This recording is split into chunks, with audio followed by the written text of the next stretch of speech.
Ready, fire, aim.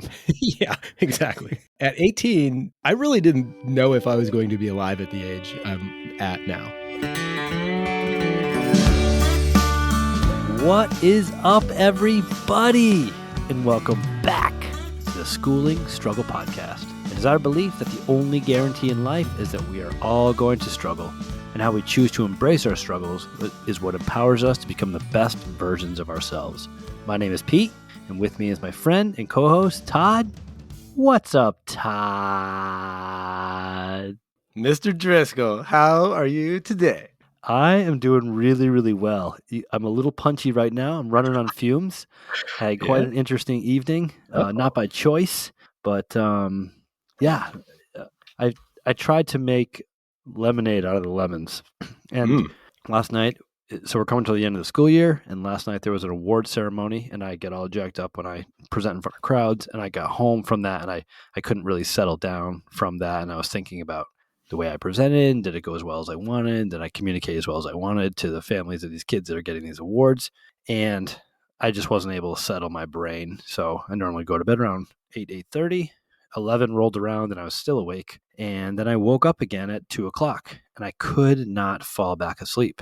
So I tried all my tricks. I have like stage 1 that I try, stage 2 goes up to like stage 7. And when nothing would work, I just decided if you can't beat them, join them. So I got up at 3 and I did my morning workout, and I had so much time between 3 and 6:30 that I did my afternoon workout as well. So the training protocol that I'm on right now is twice a day, and I normally do one before school, one after school. So I got my before school and my after school stuff done before school started. So yeah. You won the morning. Yeah. Win the morning, win the day. It's a miracle morning. Man. Yeah. Look at that. So I definitely have enough to hold on. I've learned that if I get a really poor night of sleep, the next day I'm fine, but it's a 2-day effect that gets me. So it doesn't matter how much I sleep tonight, I'll be dragging tomorrow. Interesting. I'm so interested in your sleep tricks, your tactics 1 through 7. I love that. Not only do I have a series of things I could try. I can't vouch for any of them because none of them worked last night. And when none of them work, you just get up and start your day. Has that happened before? Yeah. Huh, interesting. So speaking of school, one of my favorite activities that I do toward the end of the semester is I do an activity with my students called Ask Me Anything. Okay. And they can write down any question they want from me. And I took 5 questions the students asked me, and that is going to be the basis for our mailbag tonight. So I'm going to ask you the same questions my students have been asking me. Okay. So just a quick review on what a 5x5 is for us. We have 5 questions, and together, collectively, we have 5 minutes to get through the answers to the questions. So assumptively, we have 2.5 minutes each to get through questions that we would probably normally want to spend a half an hour on. So we just got to get through the 5x5. Okay. And I had 60 questions thrown at me from 3 classes of students that I teach, and I selected the 5 that we're going to go with tonight. You have no clue what they are, as always. And in addition to our 5x5, I have a little bit of a speed round at the end, too. Where I'm going to ask you a question, and you're going to answer it the first thought that comes into your mind without any hesitation. Okay. I am excited to spend time with you again because it's been a very long time. So I feel like this is going to be a good day. Yeah. We missed last Monday because you were on jury duty. How was jury duty? Yeah, it was great. Not guilty. Right. Not guilty. All right. So I've had a little bit of time to think about these because I've read them. So if I share it and something comes to mind immediately, I'd prefer that you share first. And if you want to pass it off to me, just pass it off to me. Okay. First question coming from one of my 60 awesome students. What is your single best childhood memory or a moment from your childhood that is specific that you remember as being amazing? I don't know. You go. So I think I love the saying that the youth is wasted on the young. And I think one thing that I've been able to get better at as I get older is in the moment gratitude, being grateful for the thing as it's happening. I think that's really hard or rare for certain developmental ages as we come up through. And this is so stereotypical. And I almost didn't want to pick this just because it's so commercialized and stereotypical, but it's the honest truth. So here we go. We were at the Typhoon Lagoon water park in Disney World, and I was 10 years old. And I remember waiting in line at one of the water slides and just thinking, oh my gosh, this is the best day of my life. My parents just set us free. We were there with another family, and I was playing with my friends at the water park for the entire day. And there was just, no plan, no structure, just have at it and go on all the water slides you want all day long. And I was just like, this will go down as the greatest day of my life. And I remember thinking that in line at the water slide when I was 10 years old, and just really, really enjoying being in the moment, appreciating what I had, and just so psyched. Huh. That's an awesome one. You got some water park stories in your background. Well, I actually think that experience from when I was 10 prompted me to set in my brain, hey, someday I'm going to work at Disney World. Wow. Obviously, I held on to that, and I would not let that go. And I did work at Disney World. And matter of fact, I worked at a water park, which was kind of cool. Indeed. But that's the only time of my entire childhood that I can remember being so present in the moment, saying, this moment is amazing. I remember getting gifts that I liked, or maybe going to a place that I was excited about going to, but being fully present in the moment and just like taking a step back, looking around and going, holy crap, this is amazing. Yeah, it's the only time I ever remember doing that as a kid. Do you think that's why that memory is that way? Probably. Yeah, probably. It's an interesting thing to think about. Because when I read the question, I have so many like cool memories as a kid of stuff that we did, but like being fully present in that moment, that's the only time I remember. Huh. Yeah, way over my 2.5 minutes. I for some reason, I can't think of a specific point where I was like, this is epic. We used to camp a lot, and we would go, my grandparents, my mom's parents had a beach house-ish on the coast. It's called Westport. And we would go there all the time and camp, and then we would go visit them at their beach house. And then my mom's brother ran a fishing charter out of Westport later. So we spent a lot of time there. And I remember we used to go clam digging when I was a kid. Like we would just go up there and razor clam dig. And a lot of great memories came from camping when I was really young and clam digging up there, and like having our entire family up there. And it was like, we're going to the place, and, like all the jazz around it. But I wouldn't really say that like there's any one, if something pops up, I'll definitely do it. But just like you, like, great gifts, things like that, but nothing that was just like, it's interesting. Yeah. Great question though. Great question. Yeah. Of the 60 questions, I was just floored by how many awesome questions there were that the students took time to think through and write down. Yeah. Next one. What is something that you once steadfastly believed, and now you have changed your tune on that thing 180 degrees? I used to think that being in touch with your emotions and things like meditation were complete woo-woo garbage, and like who would ever do something like that? Like if I ever caught myself doing something like that, it would be so shameful. And once I realized the utility of those things, I was like, wow, I held that for a long time. I wonder if I could have, figured that out a lot earlier. But that's one of those things. Yeah, for me. That's awesome. Yeah, and I think that's something that I admire about you and that I look up to you, is your ability to kind of go deep in that stuff. Yeah, and thanks. That's a place where I learn from you. Yeah. Mine is, I was totally sold, and the wool was completely pulled over my eyes on fat-free foods. When I was a lifeguard and I wanted to be 3% body fat and I just wanted to be shredded, I was just all in on fat-free foods and didn't understand. Yeah. I just believe the marketing, and now my family has completely changed our tune. I don't buy any fat-free because it's just a bunch of chemicals, and I only buy whole milk products, cheese, yogurt, drink whole milk. If it says fat-free, I stay clear away from it, because I know that those fat-free products are not nearly as good for my health as the whole fat.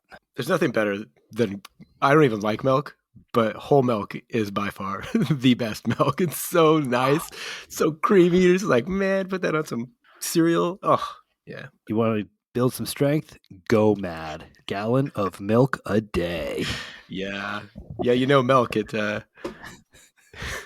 Milk's a funny thing, because how many other animals on the planet drink another animal's milk that inspires only one, the human being. Yeah, right. Yep. Need to grow some cells real fast? Here, cow. Have some milk. All right. Hey, we're cracking right through this 5x5. Ah, man. Okay, this one's a little more challenging for me. Okay. At age 18, did you see yourself being what you are today? If not, what did you see yourself being at your current age when you were 18? So basically, the time that you were graduating high school. If I had graduated high school, yes. To be quite honest, when I was This 18, whole podcast is based on honesty. Don't come yeah, any other right. way. This is true. So yeah, I don't know why I said that, but if you want me to tell you a lie, let me tell you something. No, at 18, I really didn't know if I was going to be alive at the age I'm at now. So like, I always thought, you know, when you're younger, at least for me, when I was younger, I remember clearly thinking when I was like 8 years old, what year would it be when I was 21? And it would seem like it was so far in the distance. Like I could barely even fathom what that would be like. And then when that passed, I was like, wow, I remember thinking that. But clearly in my 17 to 20-ish years, probably or just about 18. Yeah. I mean, I just had a lifestyle that did not promote longevity, and I had no inkling to plan ahead. I was just kind of adrift. And so, you know, why other people were, you know, like you said, graduating high school or coming up with plans about, you know, where they're going to go to school next or how, you know, life is going to unfold in front of them. I didn't really care where it was going. And so I was just, you know, point and shoot. And so, yeah, I think 46 was never, never a thought in my mind at 18 for sure. Ready, fire, aim. Yeah, exactly. It's you know, which would you rather have, a loose cannon or no cannon at all? So I don't know. Yeah. I had no thoughts about like career or anything like that. Yeah. I would not be able to tell you what I thought I'd do for a career. I absolutely know at the age of 18, I never planned on having kids, and I never planned on being married before the age of 40. If you're going to go with the honesty thing, to be honest, my plan all along through my teens and 20s was to live it up, have a good time until I was 40, and then meet a younger woman who wanted to settle down. I didn't think that I'd ever really want to start a family or ever really want to settle down. And the fact that I was married before 40 and had a kid before 40, I never would have picked that out. Interesting. Married at 40. That was like something you thought. I just figured, yeah, I'll get my own place. I'll have my own life. I'll do all the things that I want to do. And then a little bit later on, I'll find someone that's younger that might want to be on the same plane as me. But yeah. Funny how life determined your course, isn't it? I will tell you this. My mom worked in schools our whole lives. And if you would have told me at age 18 that I'd be a high school teacher, I would have thought that you were absolutely freaking crazy. Yeah. Because not only were teachers the enemy, but my mom worked in schools. I know I wanted nothing to do with working in school. I even thought that in my 20s.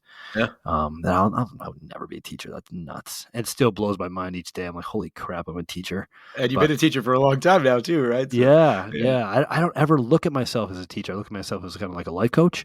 But yeah, it's interesting. Huh. Well, maybe that's why, because you don't think of yourself as a teacher. I don't know. That was number 3. That was 3. That was 3. Yeah. Okay. Whew. Go for it. What is one thing that you would change about yourself? Could I ask a clarifying question? Yes. Is it something that exists, like an actual change or a modification? Any way you want to take the question. Yeah. This one's tricky. I would change. I don't know. God, that's a tricky question because if you change it, you don't know what the other side is. 2 things came to mind. One is I wish I had more patience. And the other one is I wish I could have been a better parent. Like just overall, when I see people parent, and I'm like, man, I don't parent like that at all. So I would like to explore how to parent differently, but I don't know if, well, I'm almost certain that the way that my kids are now wouldn't be the same. You know what I mean? Like they could be way worse. So I don't know if I would change that. So that's a tough one. But yeah, somewhere in the mix of those 2 things for sure. Yep. What immediately popped into my mind when I read this question was of the physical sense. And immediately what I thought is what my father always told me, Pete, when you get older, you lose hair in places you want it and you grow it in places you don't. Yeah. And that is true about me. Like I'm very self-conscious about like my chest hair and your hair starting to pop out on your shoulders and the back of your triceps and these types of things. So from a physical standpoint, I would be less hairy on my body. Yeah. From a cognitive standpoint, I think one thing that there's 2 that I would really change. And one is that I am just out to lunch when it comes to a lot of current events. Like I know the big stuff that's happening in the world, but I don't know much beyond that. And a big part of that is my choice because I don't really want to start my day with the news and I don't want to end my day with the news and the middle of my day is packed. So it just doesn't really fit in there. My wife keeps me abreast as to what's going on because she was raised in a house where reading the newspaper every day and being aware of what's going on in the world was important. And I absolutely agree that it is. But that's just an area of my life where I need to be more aware. And the second one is I am incredibly happy to help people that I know, even barely know. Like, even if it's just, if I'm in the grocery store and the person in front of me, their credit card doesn't work, like, I'll be happy to pay for their groceries. But I have a really hard time giving of myself, my time, my energy, my money, my attention to people that I don't know. That like kind of like abstract is like I don't know these people certain well, and they're not going to get as much of me as if I did know them, and that's just something I think that I could be better with. But you don't know the person that's in line ahead of But you in line. but I'm seeing them, and like I've already had an interaction with them, so in a way that I Oh, kind of know them. I may not have formally met them, but like they're in my life, and it's hard for me to help people that are not in my life. huh. Interesting. So you wouldn't give your money to a cause, or is that different? It's harder for me to give my money to a Yeah. cause than it is to someone that's right in front of me Huh. that I might Interesting. not even know. And my wife, is much easier for her to give money to a cause. Yeah, Yeah. that's And it's also, I think that I can be uncompassionate and desensitized to people that are going through stuff that I don't know. Yeah. wow. That's a good. How did you wander on that point of awareness? That's an interesting one. Oh, I've been aware of that one for a while. It's just Huh. like, how do I, How do you overcome or deal with it yeah. or work on it? Yeah. Yeah. Um, And I am, and Jen helps me with that stuff quite a bit, but that's that's something good. I need to Yeah. change. What about this news? Have you had instances where you were like oblivious to something that you thought you should have known? Like, why do you think you need to be more aware of the things that are going on? It's hard for me to articulate, but I feel like to be the best version of myself, I need to be informed on at a certain level. I can't tell you exactly what that level is or where that line is, but and maybe it's just like a self-preservation, like it's embarrassing if a bunch of people are talking about something that's super major and I have Uh, absolutely no clue what's going on. Maybe that's just an ego thing. Or is it, am I just being completely, what's the opposite of empathetic? That apathetic. apathetic. Yeah, Yeah, that's yeah. yep, exactly. Am I just being completely apathetic to everyone else in the world, and I need to show more love and Hmm. be a better community citizen, or at least at the very least, a better citizen in my immediate local community. Oh, so local events would be okay. That's just so interesting to me because I would feel like from how I know you, it seems like you would get all of the current events more than anybody would because you have, the mouth of the school is constantly coming into your Yeah, classroom. no, So, yeah. I like the saying, you can't change the world, but you can change your neighborhood. yeah. And that's kind of the way I take it. So Huh. anything like outside of my neighborhood, I'm often oblivious to, and it's embarrassing Hmm. how oblivious I am. And then I'm not embarrassed about the fact that I know nothing about what's going on in pop culture. Like I'm totally fine with Yeah, that, but that's fine. that's part of it as well. Yeah, Yeah. yeah. Like, well, that's funny because somebody was talking about, like, I rarely watch television. If I do, I binge something and then I'm done with it.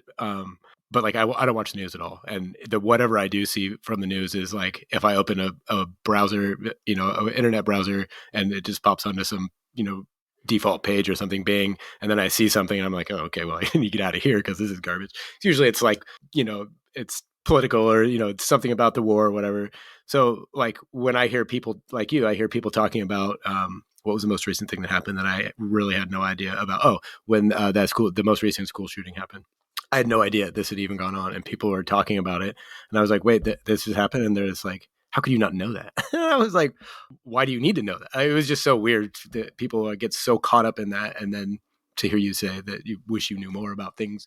And that's probably a poor example because you probably knew about that because you operate in schools. But yeah, I don't know. Yeah. Yeah, we hear about those, but like my father is literally addicted to the news. Like he can't go very long without going to Yeah. check in with it. Yeah. And that's a whole different conversation Yeah. about that addiction. But I see that and I'm just like kind of want to run the opposite way. Yeah. But did he watch he watched TV when you were a kid, right? So Yeah, not he's much, not like he does now. yeah, because they were they were hands off technology, right? For the most part. I remember you telling me about your I don't know what's remote technology in control. I remember you telling 1985. me that.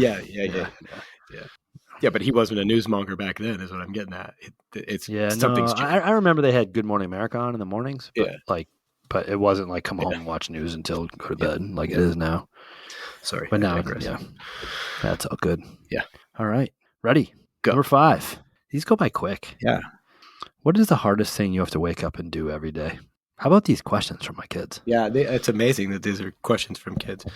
Um, do you respond to these like in writing, or do you I like do. openly address them? So I break them down into 3 categories. I'll do if it's questions like the next round I'm going to do with a flash round with you. It's just so I can answer it in less than 30 seconds. Oh, okay. I do those and I kind of rip through a couple of them, and then I'll do ones that I can answer in less than 2 minutes. And I'll get through 1 or 2 of those, and then I'll do ones that take more than 2 minutes. And But you do usually this just in one class? of those per class. Yep, to the Yeah, whole class. yeah. Yep. That's cool. Yeah, giving back. That's pretty awesome. Yeah, go 5. The hardest thing I feel that I have to do every day is to see my students operate in a world that's so detached. It's really like I take it really, really hard.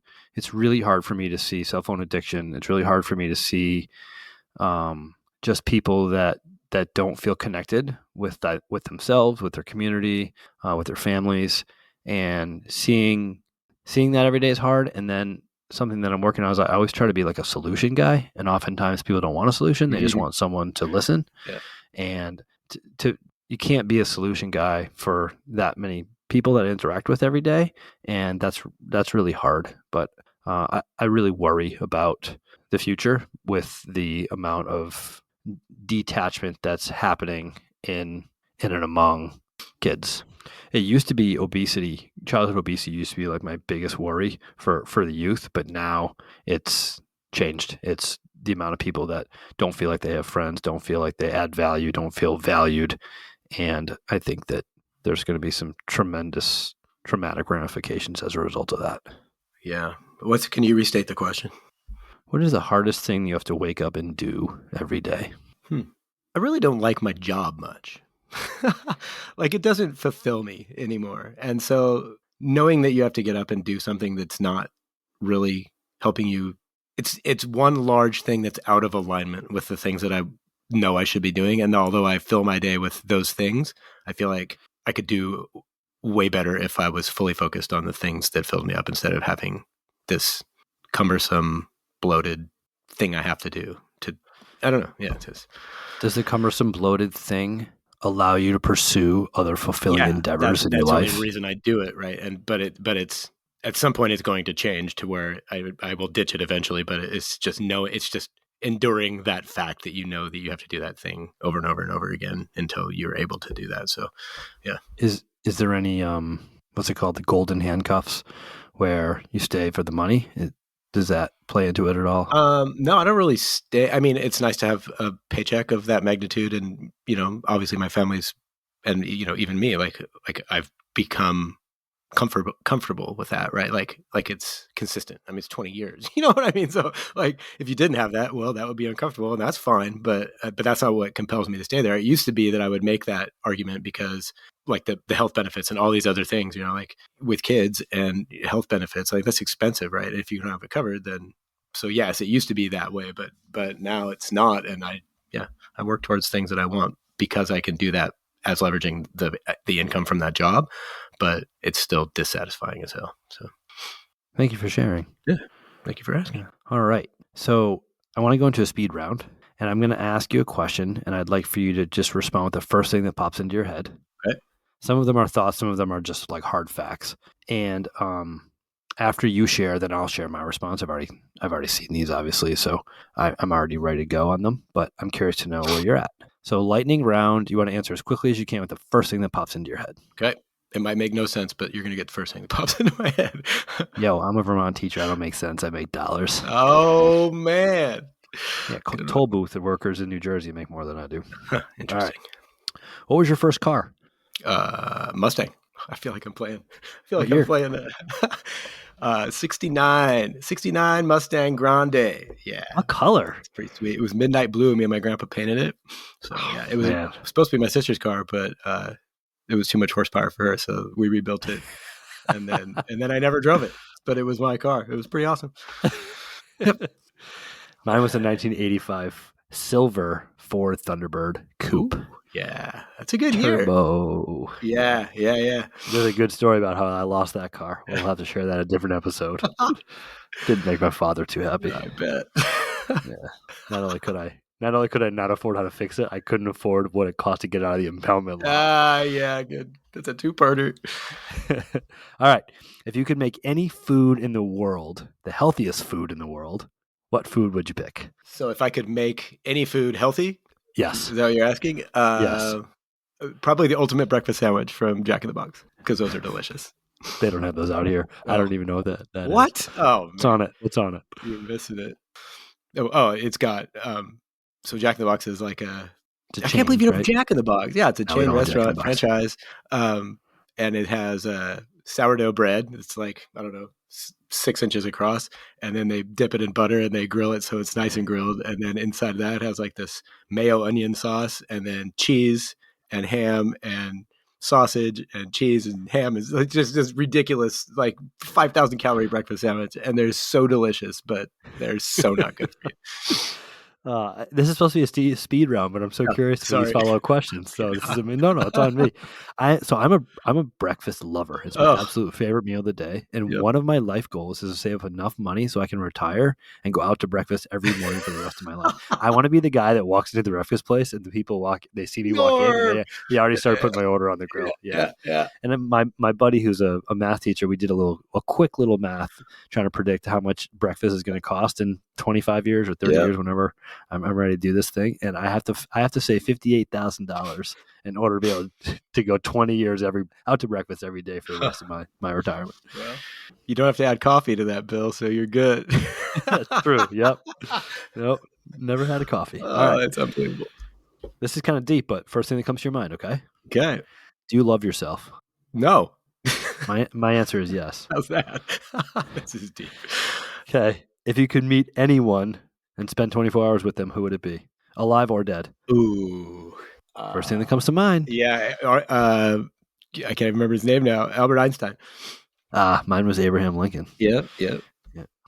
If you could be any age for the rest of your life, what age would you pick? I would be 31. I'd be 24. Old enough to do anything you want, young enough to do anything you want. Ooh. You got qualifiers too. I like that. You got little answers behind the answers. At what age were you at your absolute lowest?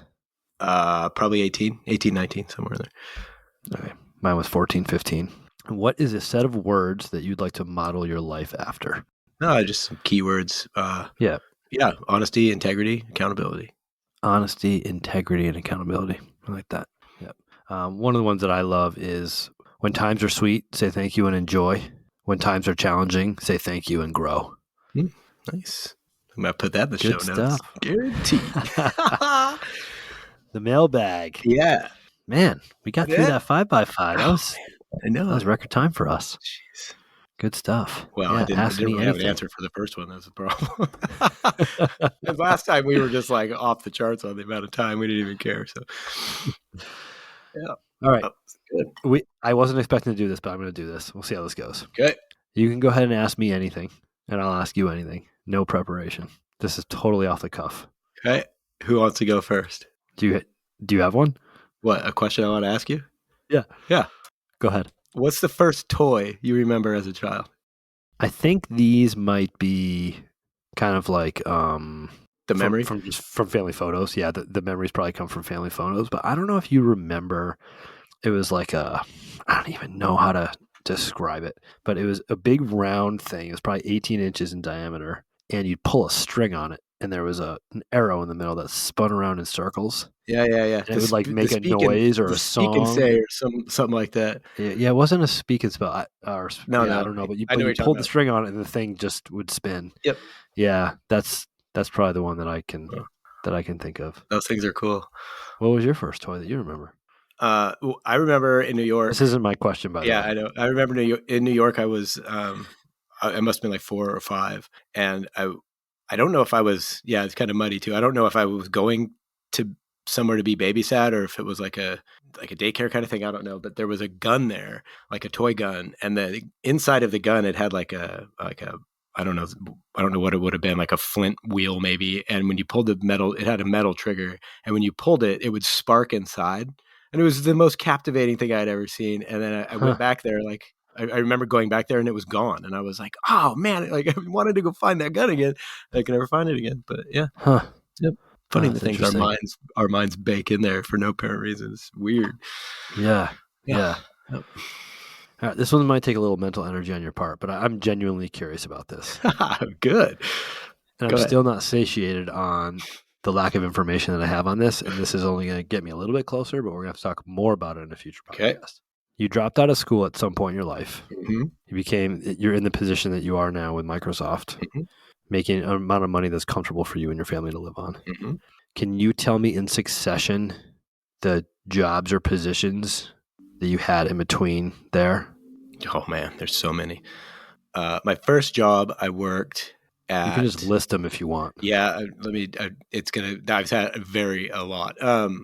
I was a dishwasher at a local food place. I worked at a Walgreens. Jeez, man, I've done so many things. I worked at Burger King. I worked at Jack in the Box. They don't need to be in order. I'm just curious. I drove a garbage truck. I fueled airplanes at SeaTac Airport. I've been a roofer. I've dug ditches for irrigation. It's probably the major ones. I don't know. I've done a lot of floors. You do floors? Yeah, or something? I cleaned floors for a very long time. Yep, did that. Waxing and scrubbing floors, carpets, like all that stuff. What about your intro positions to the tech world? What were some of the stuff you did there? It was just a like a temporary job, but at Microsoft. So that was the entry point for that. I've never done food delivery because I would have thought I would have done that somewhere along the lines, but it's probably because I had a suspended license. It's probably why I didn't do that. You get Domino's less than a half an hour in that Mustang that you never drove. Oh, guaranteed. I used to deliver newspapers. When you first started working for Microsoft, were you like hands-on, like taking stuff apart and putting it back together, and then you eventually like worked your way to a desk job? No, it was always a desk job. So it was just writing tests and yep. Right out of the gate. Yep, pretty much. I mean, it definitely had a learning curve, but yeah.